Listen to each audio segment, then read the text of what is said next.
Assalamualaikum teman-teman, kembali lagi bersama saya Muhammad Ria Falevi. Di sini saya akan mempresentasikan pertemuan 13 tugas Askom komponen komputer, instruksi, patch, dan execute. Langsung saja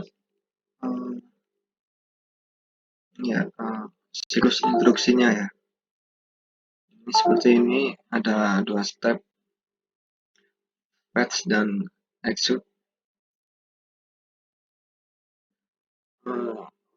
Fetch cycle ya, program counter atau PC berisi address instruksi berikutnya yang akan diambil. Proses mengambil instruksi dari memori pada lokasi yang ditunjukkan oleh PC. Naikkan PC kecuali ada perintah tertentu dinaikkan itu. Instruksi dimasukkan ke instruction register ya, atau IR. Prosesor menginterpret dan melakukan tindakan yang diperlukan. Execute cycle prosesor atau memori. Transfer data antara CPU dengan main memory. Prosesor I/O transfer data antara CPU dengan I/O modul ya. Data processing operasi aritmatik dan logikal pada data tertentu. Ada kontrol mengubah urutan operasi atau contoh jam ya. Kombinasi di atas. Interrupt adalah kejadian yang menyebabkan microcontroller berhenti sejenak untuk melayani interupsi tersebut. Program yang dijalankan pada saat melayani interupsi disebut interrupt service routine. Selain selesai melayani interupsi, maka program yang tadi terhenti dilanjutkan kembali. Microcontroller ya menyediakan 5 sumber interupsi, yaitu 2 interupsi eksternal, 2 interupsi timer, dan 1 interupsi port serial. Register yang mengontrol interupsi yaitu IE atau interrupt enable dan IP interrupt priority.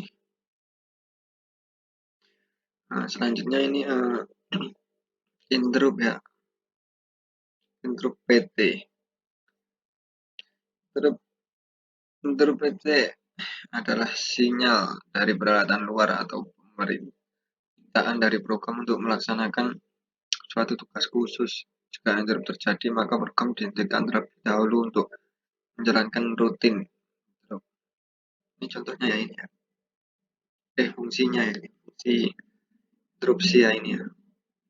Mekanisme penghentian atau pengalihan pengolahan interupsi dari CPU kepada rutin interupsi ini ya. Tujuannya ini langsung ke tujuan aja ya. Tujuan interupsi itu secara umum untuk manajemen pengeksekusi rutin instruksi agar efektif dan efisien antara CPU dan modul I/O maupun memori ya. Dapat sebagai sinkronisasi kerja antara modul.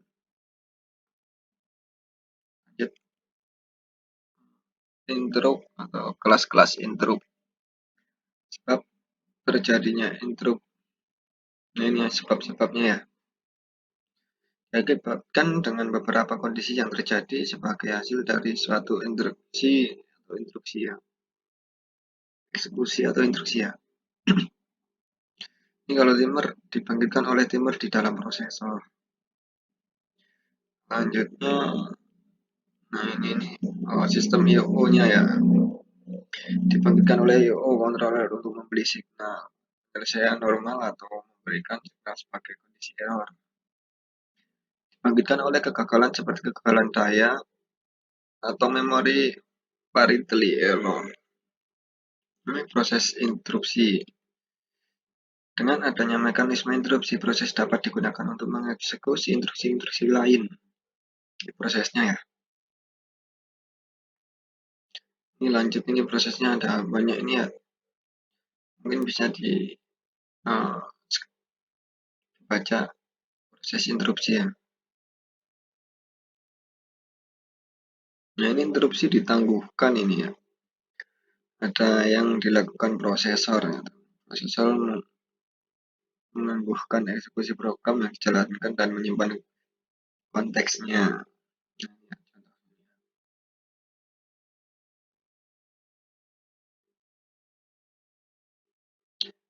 Berikut tabel ya faktor interupsi yang prosesor keluarga Intel ya, ini ya seperti ini ya. Ini interupsi pada PC ya, personal komputer. Interupsi pada PC. Ini seperti ini, ada contoh. Langsung ke siklus, gambar siklus. Siklus ini dari start mengambil instruksi, berikutnya ini ke eksekusi ya. Eksekusi atau hard interupsi ditolak, ini interupsi diizinkan, pemeriksaan interupsi dan eksekusi interupsi. Ini ya contoh gambar siklus ya. Nah, ini langsung kesimpulannya. Interrupt disediakan terutama sebagai cara untuk meningkatkan efisiensi pengolahan karena sebagai besar perangkat eksternal jauh lebih lambat dibanding prosesor.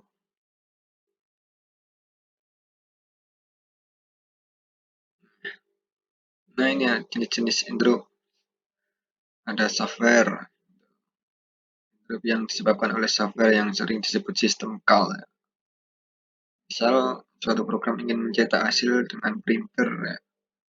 Selanjutnya ada hardware juga. Hardware terjadi karena aksi pada perangkat lunas ya.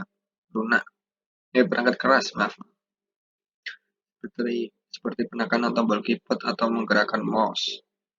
Nah, ini ya. Langsung ke sistem operasi kompleks. Interrupt ganda atau multi interrupt. Misalnya suatu komputer akan menerima permintaan interupsi saat proses pencetakan dengan printer selesai. Ini langsung aja ya ke pendekatan interupsi ganda. Ada dua pendekatan, yaitu pendekatan ini disebut pengelolaan interupsi berurutan sekuensial, dan satu lagi pengelolaan interupsi bersarang, yaitu mendefinisikan prioritas bagi interrupt. Multi interrupt dengan tidak mengizinkan terjadi interrupt lain pada saat suatu interrupt sedang diproses. Keuntungannya yaitu pendekatan tersebut cukup baik dan sederhana karena interrupt ditangani dalam urutan yang cukup ketat. Kekurangannya yaitu pendekatan ini tidak memperhitungkan prioritas relatif atau kebutuhan waktu kritis ya. Ini user program, nah, contoh-contohnya ya. Nah, ini langsung saja ke sini ya. Multiple interrupt yang dengan definisi prioritas bagi interrupt dan mengizinkan interrupt berprioritas tinggi menyebabkan interrupt handle yang berprioritas rendah untuk diri sendiri. Ada prioritas interupsi, berikut ini ya tabelnya ya. Nah, ini aja fungsi I/O ya. Sebuah I/O dapat bertukar data secara langsung dengan CPU ya. Sebuah I/O juga dapat bertukar data langsung dengan memori ya. Ini penukaran data antara I/O dan memori ya. Dalam kasus ini CPU memberikan otoritas kepada modul I/O untuk membaca dari ya atau menulis ke memori ya, sehingga perpindahan data terjadi tanpa terpaut dengan CPU. Nah, ini contoh penukaran ini ya, seperti itu ya. Struktur DMA atau Address Memory Access ya, seperti ini. Dari prosesor ke main memory atau dibagi ke main I/O dari DMA.